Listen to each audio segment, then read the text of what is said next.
Okay, so good morning, everyone. It's a pleasure to have Rodrigo Arouca here with us. So I'll briefly introduce him and then let him give his talk. So Rodrigo did his PhD at the Federal University of Rio. And during this period, he spent 2 years in Utrecht University in the Netherlands. Then he did a postdoc at Uppsala University in Sweden. And recently he joined CBPF in Rio as a professor.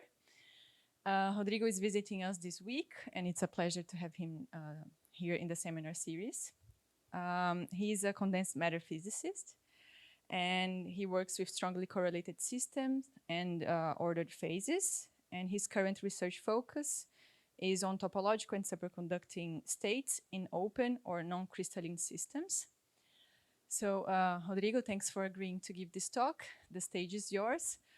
One small announcement is that we have an event happening after the talk today. So I'll encourage everyone to make questions during the talk so that we make sure we finish on time for the others to use the same space. Okay, take it away, Rodrigo. Thank you very much, Masa. Thanks. Also thank both you and Rodrigo for the invitation to come here.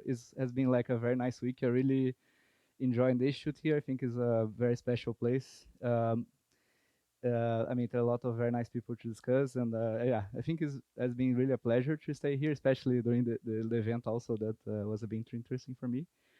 And I was thinking a bit about what kind of topic I could present to you, and I thought maybe this would be something that could be interesting because uh, actually maybe I should have in the title. I'm gonna try to use this virtual laser just because like the talk's being streamed. But if there's a bit of delay, if I don't manage, I'll go to the the traditional one. But maybe I should actually say that I'll focus more on topological non-Hermitian systems, although some of them are, I mean, whether you call them topological or not is a bit like, is a matter of discuss. We can discuss about this when the time comes. But I think is like an interesting topic because it touches a bit about things that people work here in the institute. And I think in general is a kind of nice way to, I mean, this approach looking at critical properties of topological system. I think is a kind of nice complementary way to look at topological system in general. So uh, also, I encourage you to ask questions during the talk because I'll talk about.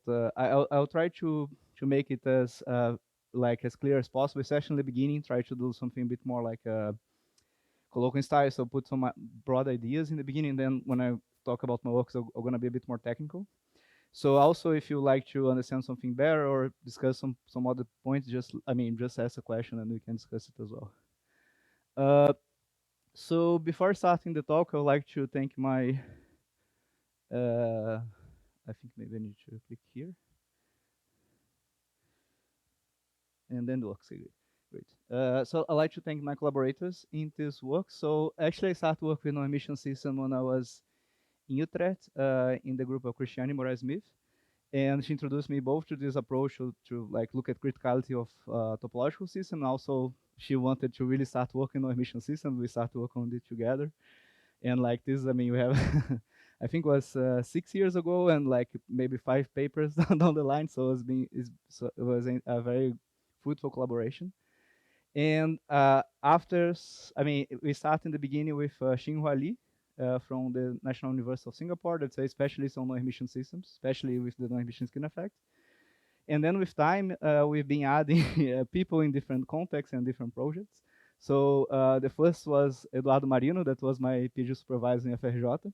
So it was very nice. I mean, actually, both he and Cristiane were my supervisors. Marino was the main, Cristiane the co-supervisor. And it was the only work that we had together actually was doing on no-emission systems. So it was a very nice experience. Yeah, I think this is going to be rogue, so I think I'll go to the traditional one. Uh, and then after, also some students joined the project. So Emil, that we co-supervise, Lumen, that's a PhD student in Christiane's group, and also Diego and David, that are PhD students in Chris' group now. And now I'm not going to talk about this work, but I thought it was nice to mention that now that we're working Filiberto, that I think most of you know, was I believe a postdoc here in the institute, and basically we start to try to understand how we can relate properties of no-emission system at zero and finite temperatures. And even for interacting systems, it proved to be much more challenging than we thought it will be. And we started discussing this with Pasquale Calabrese, and then we're finishing our work trying to untangle this kind of thing. I mean, I also look at entanglement actually for the systems. I actually not going to talk so much about entanglement, but we also look at some entanglement entropy, entanglement spectrum to characterize systems. But so before going to my work in specific, I would like to discuss a bit with you about topological systems and uh, and in general topological phase of matter. And I like to introduce introduce this topic in a kind of very broad view that in some sense is if you ask I think it's not working properly. Okay, now it's just a bit of delay. So basically the point, if you ask like how you can actually understand the properties of a solid, if you think about more the beginnings of quantum mechanics and like the most traditional like textbook subject that we see like in our in our undergrad courses, you can say, okay, you have like basically a system of electrons. You give the feeling, and then you know if the system is a metal insulator, and then you compute all the properties, like you know is a basically degenerate Fermi gas. You know how it works well. And of course, if you start to think about how when you put interactions in the system and then you see all the kind of interesting phase that can appear, then you can start having actually more interesting things, right? You can look at things like spontaneous symmetry breaking. You can look at superconductivity, magnetism, and all these phases that are very nicely understood if you think about spontaneous symmetry breaking and the Ginzburg-Landau formalism. But then, like I think around the 80s and 70s, people start to realize that there are some things that were beyond uh, this kind of phases, and especially if you have properties that depend on the topology of the system, this is quite relevant. And then you need to look at basically this information about some topological environments, topological field theories, and topological responses in general. And in some senses, you have a very easy way to understand what a topological insulator is. So that you can think that is something that's between these two situations, where you actually have something in the interior of your material that's is an insulator, and then you have something conducting at the edge. So this analogy, I think, is quite interesting when you want to understand this a bit more deeply. I'm gonna explain in a few slides. And of course, I mean, this is just like a small subset of all the kind of interesting topological phases that appear, right? If you can have also things with interactions that I think is much more interesting because you can have topological order. Uh, and also you can have, you can look at these effects on phase transition and look at, for instance, topological excitations, right? So I think actually topological excitation probably was the point where this was first introduced and people started to, in the sense, it was relevant. But I think also, I mean, there was like a big, um, I mean, basically there's an explosion of like models and systems that realize this topological phase, even if you have a non-interacting system. So even if you go back to this idea of band theory and understanding like these non-interacting electrons, you have a lot of interesting things that can appear there. So a very interesting model to understand this is the Sushri-Verhege model, SSH. And this was proposed by Sushri and Hige in the 80s. And basically the idea was to try to, I mean, a version of this, of course, I mean, but the idea was to understand the polyacetylene that was a very simple molecule where you can have dimerization there. And basically, depending on the way that the molecule dimerizes, you can have strong and weak bonds there. So if you want in a kind of more modern approach to this, you can think that you have two, basically, you can model this molecule by a tight binding model. You have two hoppings T2 and T1, or T. And then depending on the distance of like, I mean, basically this is a molecule, have here, the unit cell is composed of these two atoms here. And depending whether these two atoms, they dimerize inside the unit cell, or I mean, being closer inside the unit cell or between the unit cells, you have a stronger hopping inside, I mean, you have a stronger intra or intercell hopping. So basically, depending on this dimerization, you have different values of T2 and T. So as I said, this is a non-interacting model. I mean, at least in the version that we're looking here. And then you can since they're not interacting tied by the model, you can just write this as a kind of you can write this as a matrix, right? You can write a vector of creation and annihilation operators. Then you have a matrix here, and it's very easy to write all the states that you get in terms of like single particle states. And doing that, if you just diagonalize this matrix, you get like a spectrum like this. So it's something quite interesting happens here is that, I mean, in principle, you see that the system have a kind of gap for basically all values of t over t2. So basically, this t over t2 kind of accounts for dimerization, right? If you are like in the limit at t equal to t2, it's a uniform chain.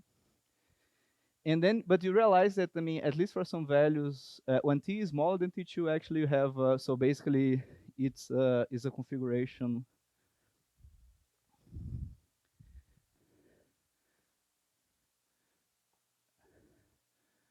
like this that you have. So I'm not gonna draw like the whole thing, but you can imagine that you have something like this being repeated, where this is the unit cell. So basically, you have a very weak hopping between the atoms inside the unit cell, and a strong one between inside the unit cells, and weak hopping between unit cells. Then basically you have a state here at zero energy. And to understand why it is the case is a bit easy if you actually take a limit. So let's take a limit, for instance, that this distance here is infinitely large. And then is a bit trivial because you can see that basically you get something like this, right? You have really some dimers that form between the unit cells. And then you have two sites that are not connected to anything. So basically you have this site here and this site here. So you don't have hoppings there. So whether you add, actually these states are present or not, I mean, basically you don't pay any energy to add the states. So it's very clear that this should be zero energy modes. So this is what happens very deep here when you have this t equal to t2. The thing that I think is a bit more interesting is that actually you remain with this state for a very long, very broad parameter range until you have a gap closing that occurs here when t equal to t2, and then they disappear. And to understand why it is the case is a bit interesting if you take the limit actually that you look at the chain, a closed chain, you do a Fourier transform, and then you can see that, I mean, basically you have a Bloch Hamiltonian here that you have this, I mean, you just have two atoms here, so it is a 2x2 matrix. And then you can write in general in terms of these Qs. So I mean, of course, here Q is a number, but I'm writing more generically like as being Q dagger. And then basically, if you look at the kind of trajectories that basically this Hamiltonian here does in the momentum space, you see that this is basically, I mean, I'm not going to write it down explicitly, but in the next slide I'll have expression actually for this Bloch Hamiltonian. But basically, you can see that this will be something that will be in the plane when you think about, because you don't have components basically here on Z, if you're writing this in terms of this d dot k. And basically, these are circles here inside that are on this plane. And basically, when you have t larger than t2, it is a circle that don't enclose the origin, while when t is smaller than t2, it does enclose. And of course, when you have the phase transition, they touch here the origin. So this is a 2x2 Hamiltonian. So basically, if you write this down, I mean, if you look at the solution, know that this should be something that you can represent in a state in the Bloch sphere. And then basically there, when you do this kind of, I mean, you have a Brillouin zone that's basically a circle in this case. And then basically what you do is that you have evolution there across the Brillouin zone. And depending on the values of the parameter, you either enclose the point there or not. And basically you acquire a phase or not, depending whether you do it. So basically you have like a holonomy that appears there. You can also write this in terms of like some property depend on the Berry phase and the Berry connection. And in a more simple way, you can also characterize this in terms of what's called topological invariant, the winding number. And basically, this tells you that, I mean, when you're enclosing this point, basically why this point is special is because when you have d equal to 0, actually the solutions of this Hamiltonian are not well defined, right? You cannot define phase, for instance, for this. So basically, you have a kind of singularity that appears here in your parameter space, and basically it is telling whether you encircle the singularity or not there. So And the thing now is that, I mean, the two things are related. So you have a relation between have this topological invariant and have the zero modes. And I think a nice way to understand this is trying to do the boundary theory for the system. So this was done first, I think, by Jacques Yves and Rebbe. Actually, they were just looking at like the solutions of solitons, and they're not really thinking about the SSH model, but I mean, actually, this is quite important for the SSH model, as people realize just some years after. So then the nice thing here is that what you can do is that to understand this kind of boundary theory is convenient to just look at the low energy description of the system. So basically you have like this kind of Bloch Hamiltonian here. And then you can see that, I mean, for have a gap closing here, both terms here should be zero, right? Because this, you have this, basically the eigenstates would be sum of the two squares. So this happens, of course, when k equal to 0 pi. And then this will happen then when t equal to plus and minus t2. So now if you expand this close to this point, uh, basically you have a low energy description that will be basically a Dirac Hamiltonian, where now this mass term here is just basically this ratio between, so you have t minus t2 over t2. So basically when t equal to t2, you have the gap closing, m equal to 0, and then p is basically the momentum close, in relation to this value of 0 pi. So now if you wish now, what we can think is that you have this kind of, as I said, you can think about this topological insulator as being something that you have like an insulator in the bulk and something at the edges. And more especially, you can see that actually this happens because in some sense you have a boundary between something that's a topological insulator, that's your system, and something that is vacuum, that's something that actually will be a trivial insulator. So it's interesting also because if you write this in terms of this t minus t2, you see that actually when you are in this topological phase with a finite y in the number, basically this is something that's negative. While in usual vacuum you have a positive value of mass. That's usually the kind of thing that we use to. So actually you can think that you have a kind of boundary here between something that has a negative mass and something that has a positive mass, and then a mass should go to 0 somewhere there. And the nice thing is that now if you write if you write this Hamiltonian in, you can actually go from something in momentum space to real space. You write a continuum theory, and then you assume that you have a mass in general that can have like some kind of dependence on space.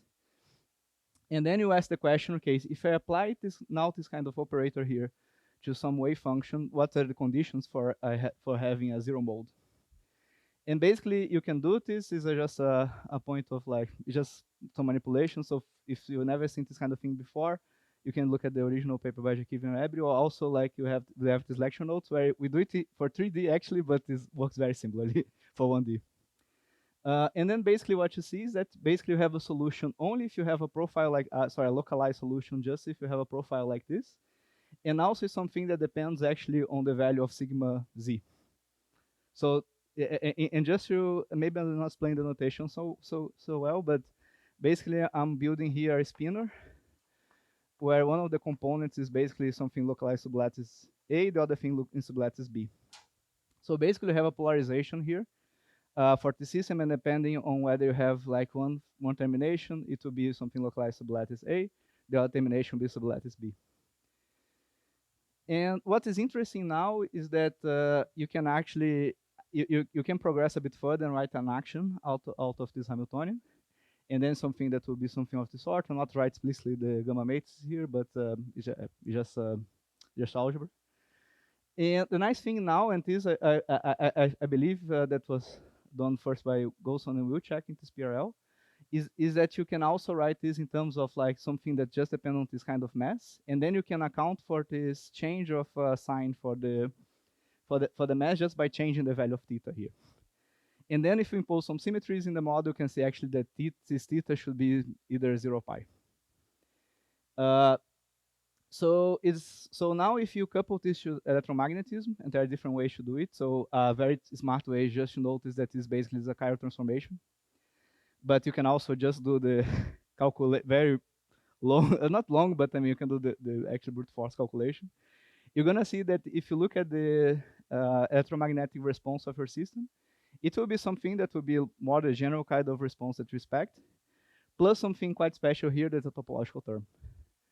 So it's very nice because actually, if you look at this, you can see some of the properties of the system. So for instance, the original motivation from Jakiv and Rabi was to look at solitons that appear in this kind of, that appear in this theory. Also, Schiff and Higgert also start looking at this because of this, the solitons that appear there.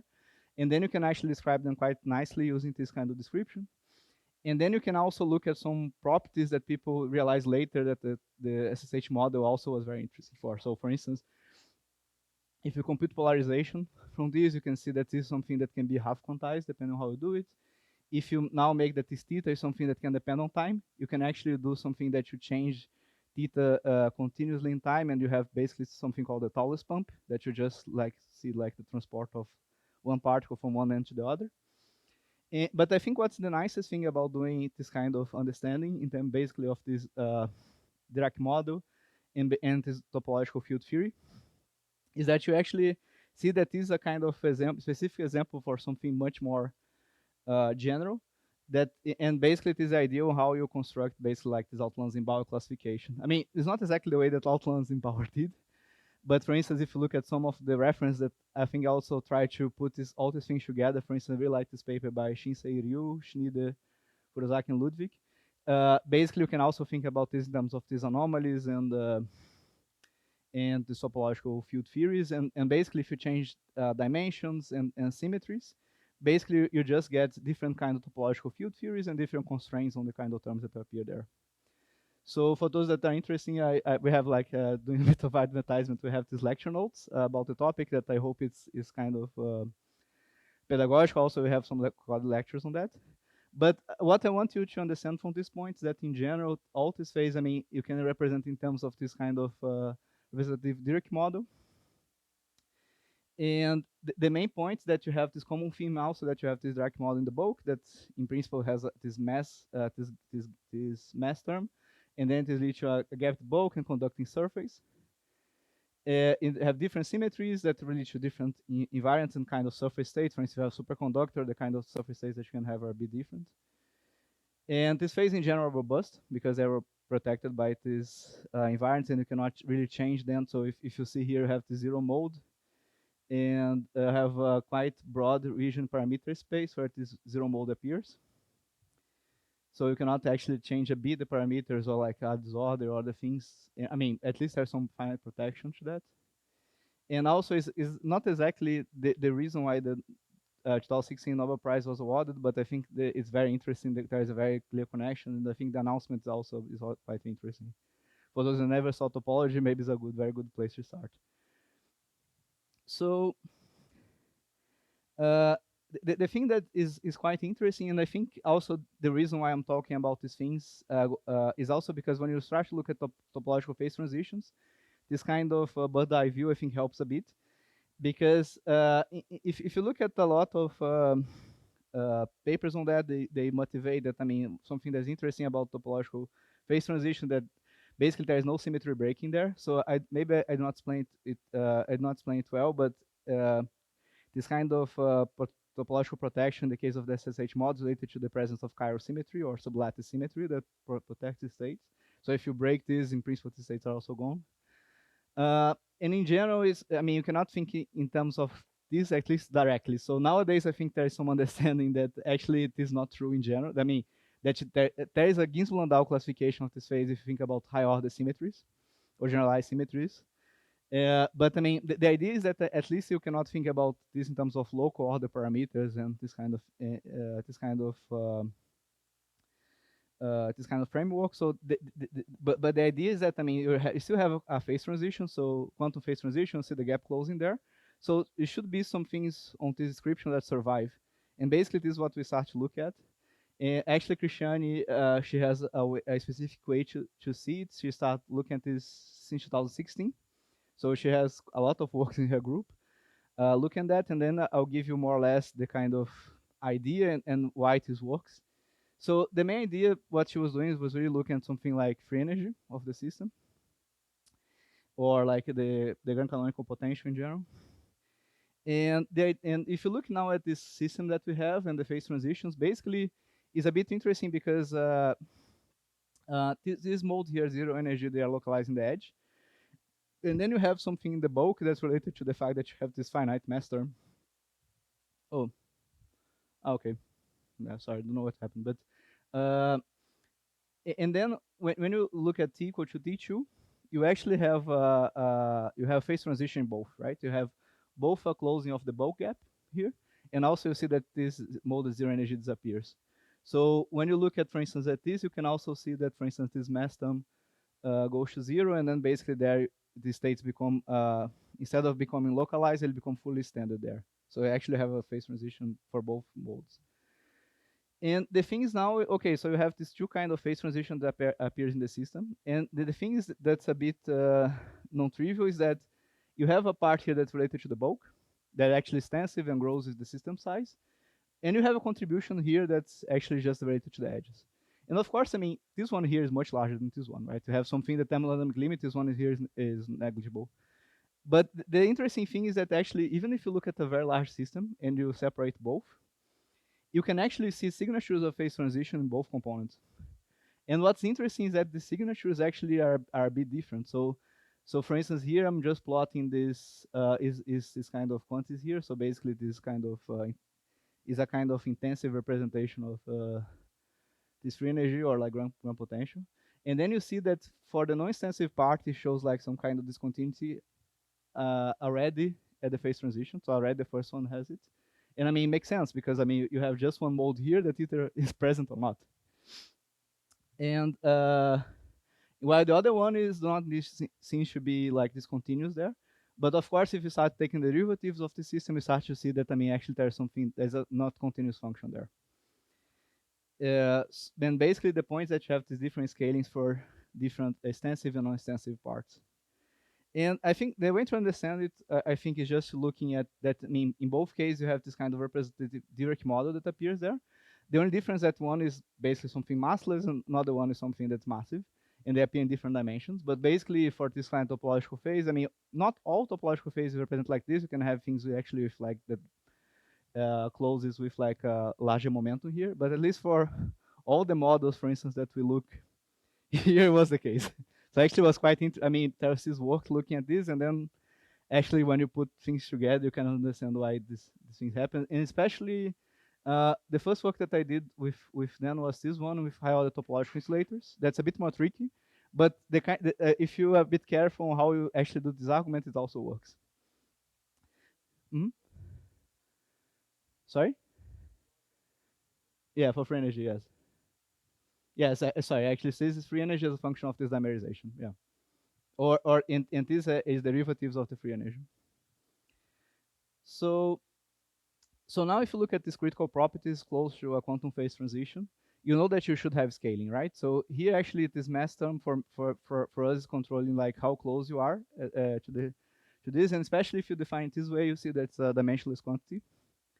And then the scaling that you see close to the phase transition is something that is you can write as a kind of scaling 2 minus alpha. So 2 minus alpha basically will be the number that if you take derivatives higher than 2 minus alpha, you're going to see the divergence there. So if you think about this in a usual kind of way that we think about phase transition, is the order of the phase transition. And then what's interesting is that you have Josephson hyperscaling, quantum Josephson hyperscaling relation. So for instance, if you never heard of this before, I really recommend these two works by Mus Continentino. That's a colleague of mine at the PF. But basically, the interesting thing is that if you look at these quantum phase transitions, basically you can determine this order by just looking at how this kind of the gap of the system scale with momentum or this kind of mass dimensionless parameter that shows you how close you are to the phase transition. So there's these two exponents, nu and z. So z is this I forgot the name, not dynamical dimension, but anyway, like it's something that acts like a kind of effective dimension that appear here. So if you have a classical system, this will be just nu times d. And then nu basically, and this tells you basically correlations of the system with time and like correlation length, how basically the two kind of things are related for a quantum system. And nu basically tells you how your correlation length diverges at the critical point. So if you take this model here, basically is a very simple model. You can directly compute here the gap. And you just see that close linearly with both momentum and the mass. So if you just look at this here, basically close linear with momentum, so z equal to 1.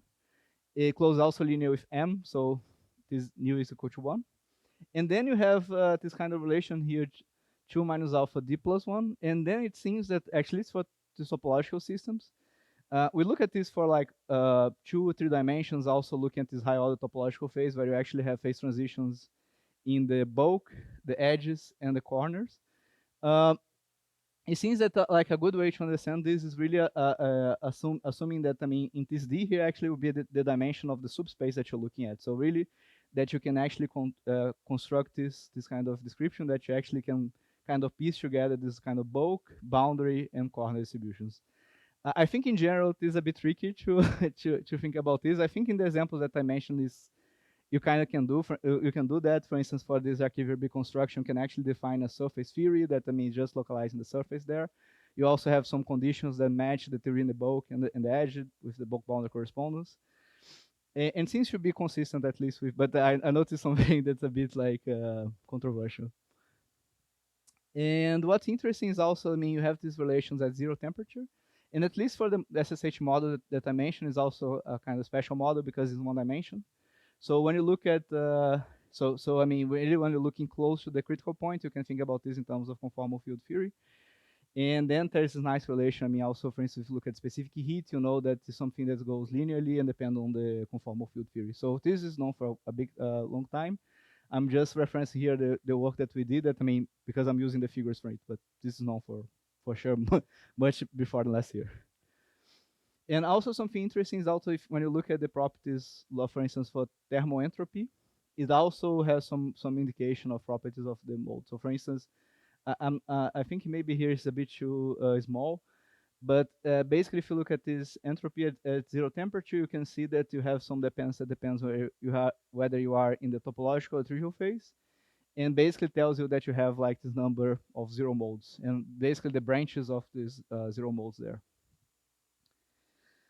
So this is how it works for like this, more or less how you can kind of very directly connect the topological properties of systems. At least understanding a bit this system that non-interacting systems that are in the Outlands-Zimbabwe classification, and just looking in terms of these critical properties because of this representative Dirac model. So as I mentioned here, we look at a lot of models that are famous in this classification. So if you look here, there's like the Sander that was one of the people that started this. Look at the SSH model, also Kenny Melee, BHZ, Kitaev model. A lot of them they fall more or less into this understanding. And as I said, also if we stand it, for instance, looking at high order topological phase, this also works quite well. The only thing that you need to be careful is that when you have high order topological phases, you have transitions between basically this kind of mass description is something in the edge. So your edge theory should be massive there. But adapting thing also, for instance, doing long range type, you can also have some things similar. So it seems that there's something that's well understood, uh, and it's a bit easy to understand actually why it is the case. And basically, what we wanted to do and start to work with that Christian close to 2019 and 2020 was actually try to understand how this works for non-Hermitian systems. So before I move on, is there some questions or comments about this part until now? Mm-hmm. It's a bit small. Yeah. Like you get curves with negative entropy. Yeah, no, that's a bit weird. Maybe it's the way that actually Diego is defining this. I believe because I think this is actually the contribution. I think for more from the edge of the system. Okay. So, okay. yeah, no, but it's indeed. Thanks for the question. Is it Thanks. bit weird? I'll show something later with negative entropy. It will then it's really weird, and we can discuss more about this. But here I think is more a matter of the definition of entropy here. Mm-hmm. Could it be something related to topological entanglement entropy in this case, which is negative? Mm-hmm. Yeah, I think so. Because actually, if you actually start with zero temperature and start building up with finite temperature, you can see that you go from this entanglement entropy at zero, and then actually you can. For this work that we are doing now with Filiberto and Pasquale, actually we are looking at this kind of There, I don't remember if you have this negative. In general, it's just look at the edges, but yeah, maybe it's related. Yeah.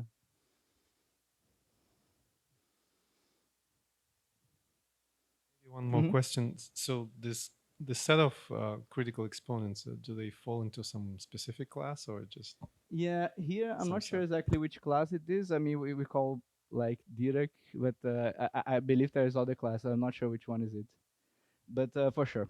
I mean, because basically here it is just the system that I mean basically described by um, yeah, CFT of C equal to 1 or C equal to half, depending if you're looking at Majoranas, for instance.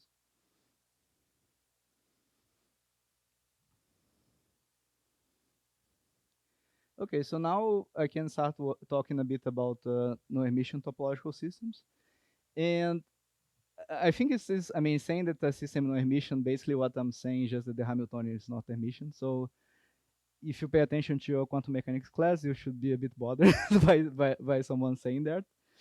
And is something that, I mean, I just want to do a disclaimer in general that what we're going to talk about here is a lot about non-Hermitian Hamiltonians. In my work will be about non-Hermitian Hamiltonians, but I think it's also the discussion is very interesting if you look at non-Hermitian matrix in general.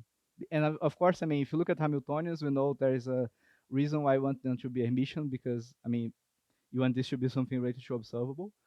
But I mean, there are a lot of situations actually where non-Hermitian matrices appear, and I mean, not everything needs to be Hamiltonian, right? So this is also interesting to open your mind. So um, I actually will explain a bit why I think I care about no-emission systems and maybe convince you that something interesting to think about. And I think the first reason is that I mean there's in a lot of places they actually effectively appear. So I think the easiest way to understand, I mean, to think about this is dissipation. And this is something that is appearing in different contexts. I think even like from the 50s, people have looked at this when you have like some kind of specific situations where particles disappear or actually you lose some weight of your Hilbert space. And this is something that I think in the last century started to become more relevant in optics, because in optics is something that, I mean, you have media with absorption or gain, so this appears quite often, and actually there's no emission description, the effective description that appears there, they're quite convenient.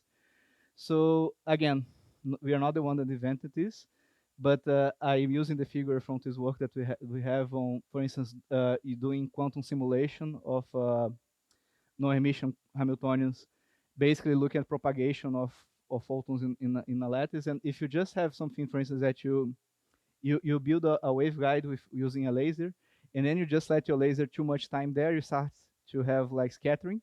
And this scattering basically means that you're looking at the evolution of a system in terms of a direction.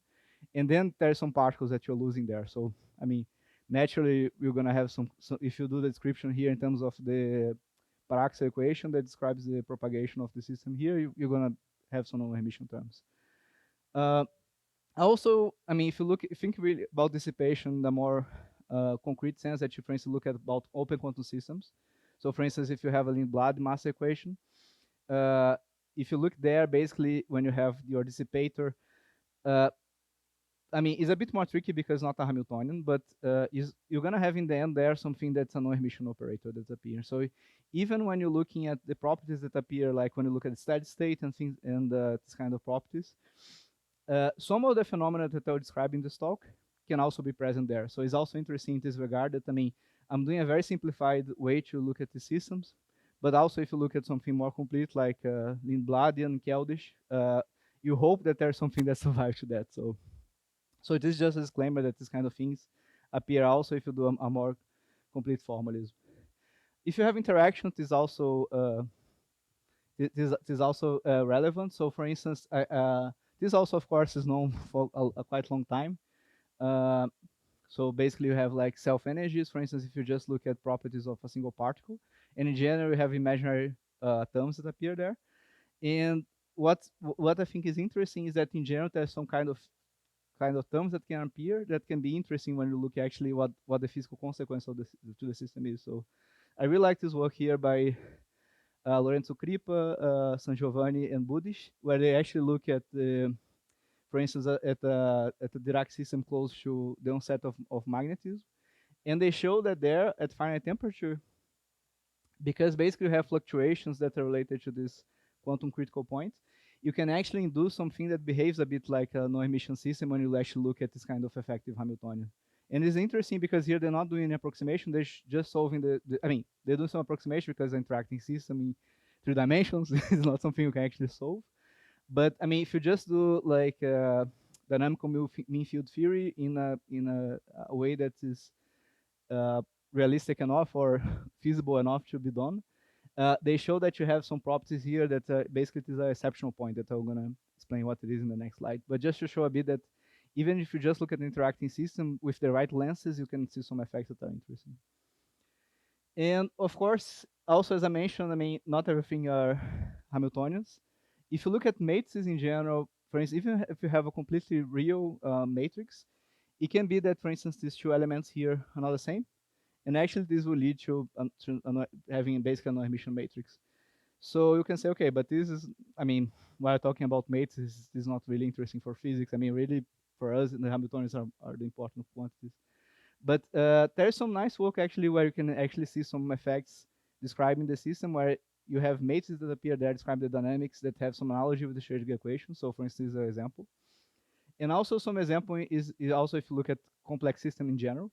So I think there is this very nice Nature paper where the authors look actually at the phase transition between this kind of system that has some kind of non-reciprocal interaction. So for instance, you can think about flocking of eagles and pigeons. And then, of course, interaction between an eagle and a pigeon is different from the pigeon and the eagle, right? Is a quite a, and then if you look at, for instance, at formation of these patterns and also, for instance, how you can actually do like a kind of Ginzburg-Landau theory for the system, you actually need to account that this is described by a no-emission matrix there. And okay, but then I kind of trying to convince you that they disappear in different contexts. And now I think also you should care because if they appear and you don't treat them properly, you're gonna get some wrong results. So I think the first thing that I mean, if I mention something on emission, I think the first thing that you're gonna think is that the energies will be complex, and this is true. In general, the energies are complex. And something more subtle is that also you have 2 different kind of eigenstates to the left and the right. And what is more subtle there is that in general, when you want to compute like a basis for the Hilbert space, you actually need to use a combination of both. You can actually have combination of right and right eigenstates, left and left. The issue is that then, I mean, actually you cannot do it in a way that they're properly normalized. And this can lead to some problems, for instance, when you actually look at some observables. So in general, you have this kind of 3 ways to compute like observables and correlation functions that basically is using right eigenstates with both sides, left and right, or left. Because you have this kind of property here, you can show that you have something called the non-Hermitian skin effect. And this is, I think, is one of the most difficult things to understand in non-Hermitian systems because basically, usually when we are looking at properties of a solid, I mean, if you look at basically the state that you have, you expect that, I mean, the states that you have in the end will not depend so much on the boundary conditions, unless you're looking at something really depend on the boundary, right? So if you really think about the bulk of a system, it's a very good approximation to just use periodic boundary conditions because they are more convenient. In a non-Hermitian system, this is not true. And of course, there are other systems where this is true. But in a non-Hermitian system, this is a case, this is a specific case as well. And I think a very easy way to understand why this should be the case is, for instance, if you think about it, this non-reciprocal system that I mentioned before. So imagine, for instance, that you just have a simple hopping Hamiltonian, that you have a different hopping to the right, and another one to the left. And then you build the chain doing that. If you make the system, if you create a particle here and make the system evolve, of course you have some tendency to localize in one of the ends of the knot, or the other. So if you reverse the signs of the hoppings, also localizing the other end. So I mean, this is a very simplified example. This is called the Hatton-Nelson model, but I'll not talk about it so much. But basically, it is a general feature that you can have in a non-Hermitian system that actually a spectrum can depend on boundary conditions, and even can have phase transition induced by boundary conditions. That's something also quite non-trivial. So basically, here I'm just showing the result from this work here, where I mean, it's not necessarily, I mean, specifically important, just because I think shows quite clearly that you have the same system, and if you look at the wave function as like a function of space, For periodic boundary condition, we have something that's completely delocalized, a block state. Also, the amplitude of finding this state is very low in the whole chain because it's distributed. While if you have open boundary condition, it's really localized in like the end. So it's like a skin effect that appears, for instance, in usual condensed matter, but in this case, it's a bit special because like you have an extensive number of them. So this is quite tricky because the spectrum of the system depends a lot on boundary conditions, and this also is important when you look at phase transitions. The other thing that appears that's quite important are exceptional points. So basically, these are if you have this kind of left and right states, something quite special happens that in general the right states with different eigenstates are not orthogonal. So actually, you can have degeneracies where actually you have degeneracy of both the energies. So shown here, for instance, if you have this point, you see that the blue line here, that's a real part of the energy. You have a degeneracy, so these 2 points, they merge. Also for the imaginary part, you see that you have degeneracy. And for the green, that's basically showing 2 different eigenstates, they also coalesce. So basically, is a quite, and this is related to the fact that actually in these points, basically your Hamiltonian becomes a Jordan block. And basically, actually at this point itself is not diagonalizable. So I actually have problems related to these points, but it's interesting because the exceptional points are very susceptible to perturbation. So they're very actually good. I mean, in principle, they're very useful to make something like sensors and things like this. So for instance, optics, people have thinking about exceptional points for a long time because of that. And also, like the spectrum change quite abruptly close to it. And also there is some interesting properties of exceptional point that unfortunately I don't have the time to talk about. So what I'm going to talk about a bit is actually another reason, and I think the reason why a lot of people in condensed matter have been working with them is because they present some topology that's a bit special. So this happens in 2 ways. The first one is that if you just look at the Outland-Bell classification, unfortunately I went a bit fast through it, but you have basically there, like you look at the different phases that you can have and depend on the symmetries that you have in the system. The thing that now, since the H and H dagger are not the same, you can actually find more symmetries, the usual kind of symmetries like time reversal, particle hole, and chiral symmetry can actually split them in many different ones. Sorry, in at least 2 different ones. And then when you actually construct all the classifications using K-theory, basically you see that in the end you have 38 kind of phases, topological phases of these non-interacting fermions, and also not considered like things like crystalline symmetries. While in previous cases you just had 10. So actually this enlarge a lot the kind of possible system that you can have. This also has some kind of subtle consequence when you think about things like which kind of terms you can add that still allow, like you have the topological phase and things like this. Also, you can extend a bit the phase diagrams that you have. But the thing that's more interesting is that here in general we have complex energies. And because you have complex energies, you can have actually some topology related to the energies themselves. So there is this very nice work here, this report of progress in physics from last year, where they show, for instance, that if you look at the exceptional points, they have some topology by themselves.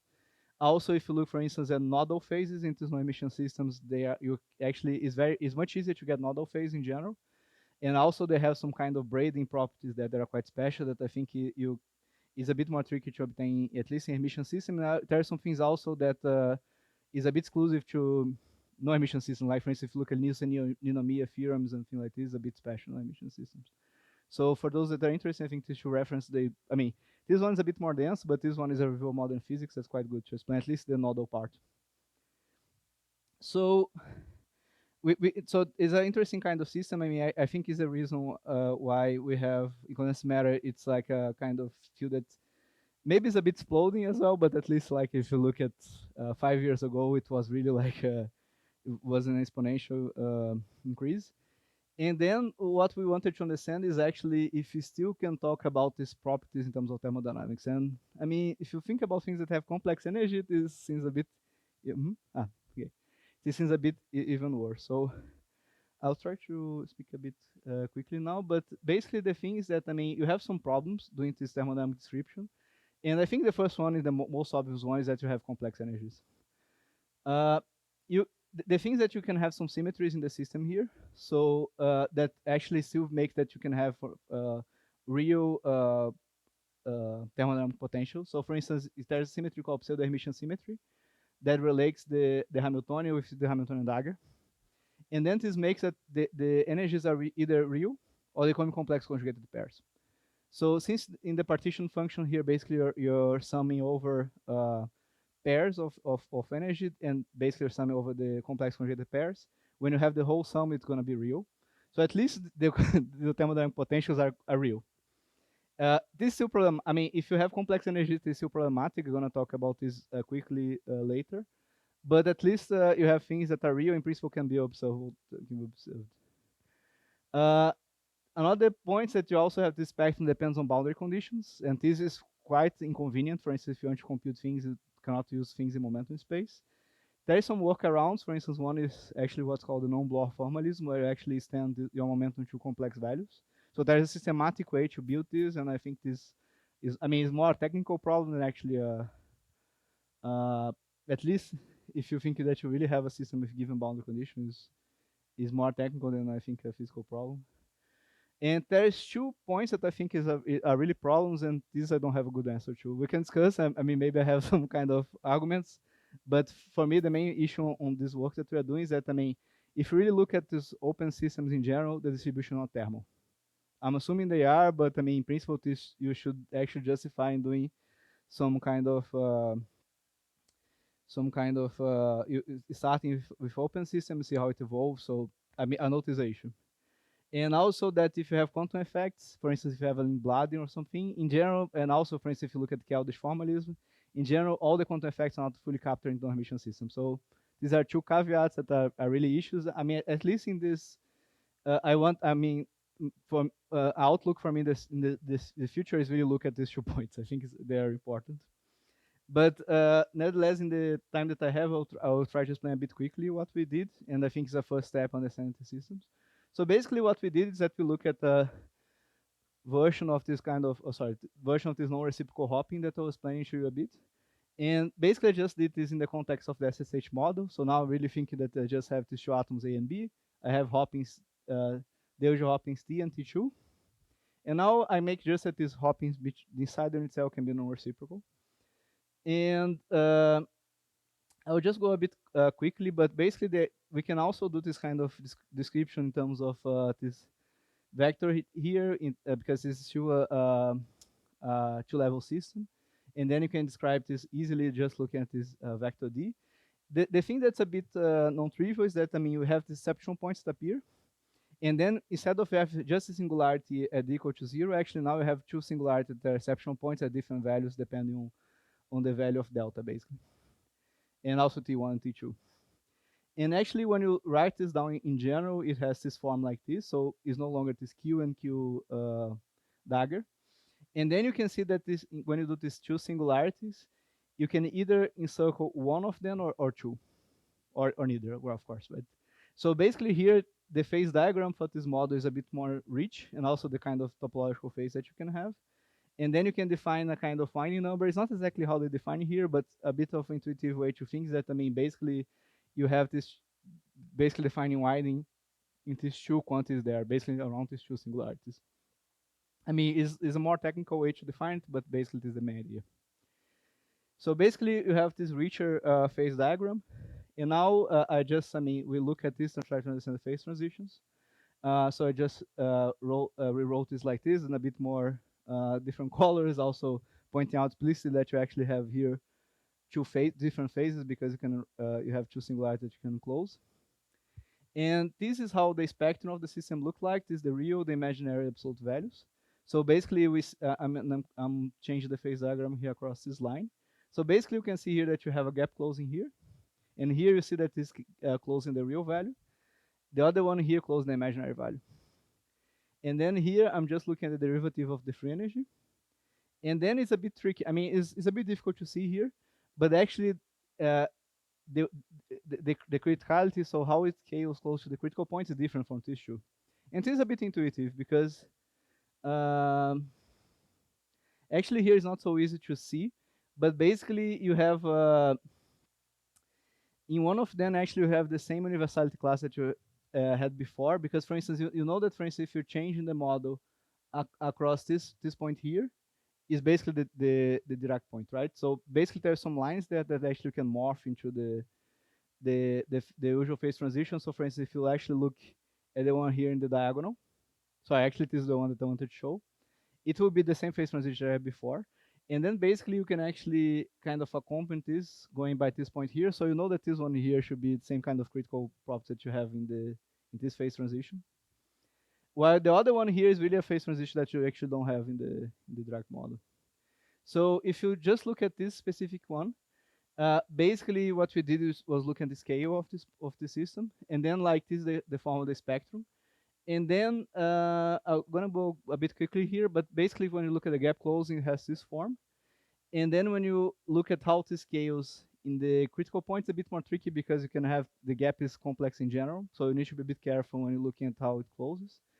But basically what you get is that if you look at the exponent z, that as I explained before, show how the kind of fluctuations in time are related to the one space, you have something that is equal to a half.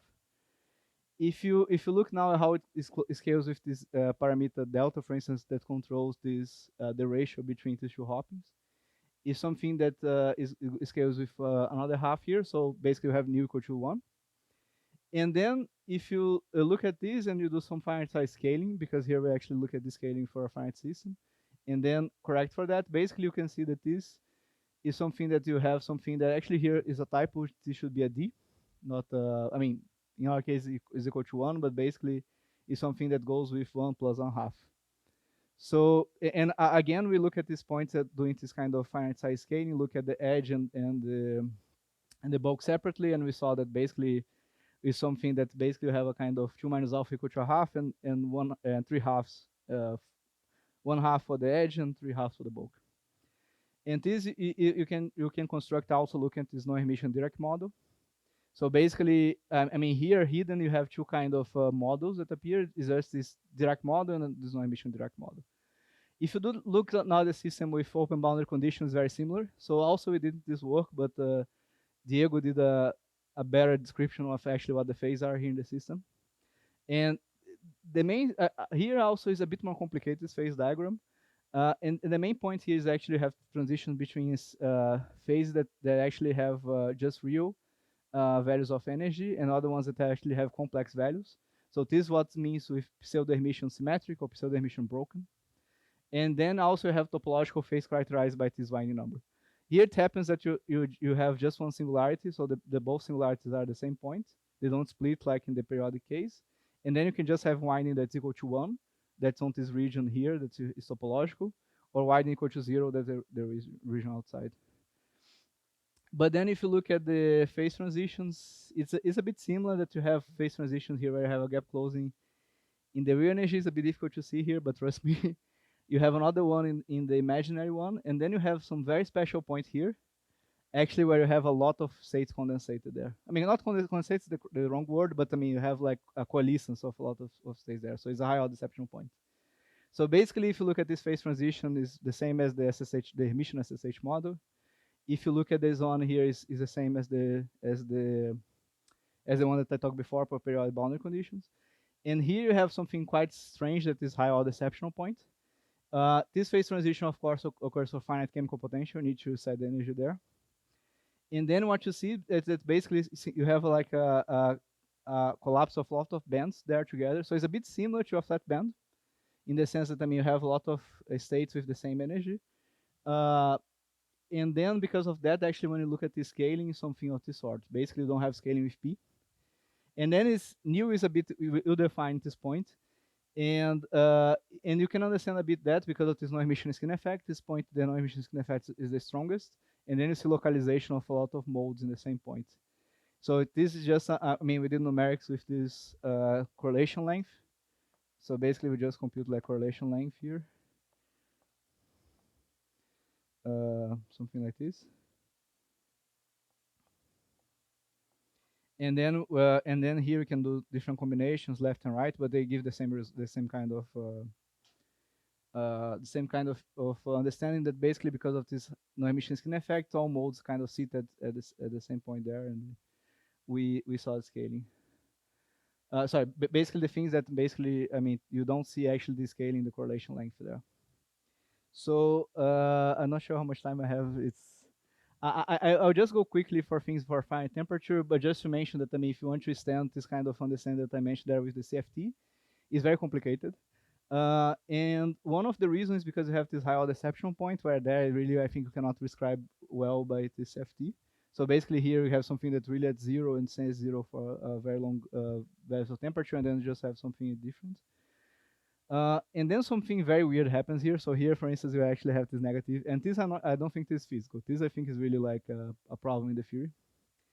And then basically this happens because when you have complex energies, basically you can see here that, I mean, if you just diagonalize this, you go for energies, and then basically you have exponential or beta times something that's complex. So if you look here, basically this means that you're going to have oscillations with that, and especially when you have you can write this in terms of like doing path integral, writing this please in terms of the Green's functions, and then you're going to see this happens actually when you have a singularity here in this function. So basically when you have a match between the Matsubara frequency and the value of energy that you have here. And then it's a bit weird because when you look at the at these properties here in momentum space, is a singularity that appears there, so you have poles in Matsubara frequency. And then when you actually look at the function really in terms of space and imaginary time, you have oscillations. So it's a bit similar to a charge density wave that appears here, but it's also strange because it also happens with imaginary time as well. So also you can control this change in temperature. So actually there's some relation with this with something called disorder points that I'm not sure if you heard about before, but basically you can have some classical systems where this kind of things happens as well. And it's interesting because it seems to be related to something that Frank Wilczek, if you look at the end of the paper of original paper of Frank Wilczek on time crystals, actually he kind of say, okay, there's this analogy, I mean, this kind of relation between systems evolving time and imaginary time. So actually, nothing prevents that I can actually stand this discussion for something that will be a imaginary time crystal. And this will be something that had this periodic behavior on thermodynamic quantities like this one, with period matching with inverse of temperature. So basically, this is what I'm showing here. So this also happens if you look at other models. For instance, we look at this in the gain and loss SSH. So instead of doing the non-reciprocity, we just have gain and loss in the system. For instance, optical lattice disappears. And actually, we look at this in optical lattice because we wanted to measure this phase. Optical lattice is not really the best platform to measure this, but we are really curious if there is actually something that behaves like this. And I'm actually discussing some experimentalists to try to see if we can actually realize this phase, or this just shows that, I mean, these kind of things that you have negative entropy just shows that no Hermitian system don't work actually when you do finite temperature. So this is really something that I'm very curious about. And just to say that, I mean, I'm gonna talk very quickly about that, but I mean, as I mentioned, we started doing these things with Filiberto, Pasquale, and David, because basically we start looking at entanglement entropy in the systems in a more like rigorous way, and also looking at this transition between zero and finite temperature. And in this system is surprisingly hard. So there's this work by Shinsen Ryu group in 2020 where they associate this to what's called a BC ghost theory.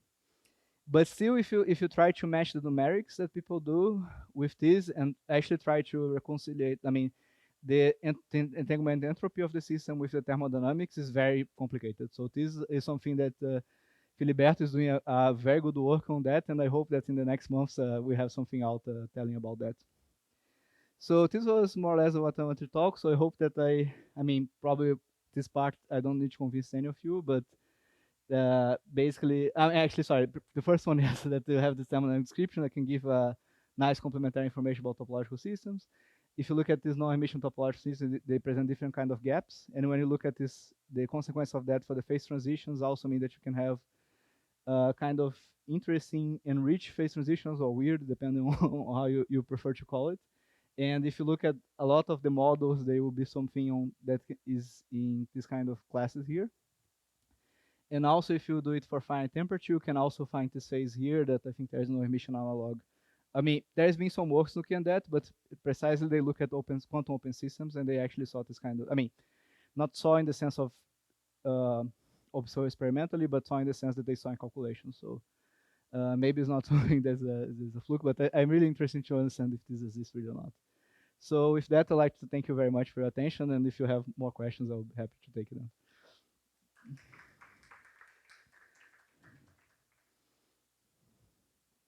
Okay, so I would suggest that due to the lack of time, we postpone questions for the lunch. Rodrigo should be here. Mm-hmm. And I would like to invite everyone to stay if you're interested. It's the closing of the week, Semana de Vivência. I don't know how to translate it. So it's going to be nice with all the students around, and you're welcome to stay if you want to. Okay, let's thank yeah. the speaker again. Thanks, Yeah, thank you Rodrigo. very much.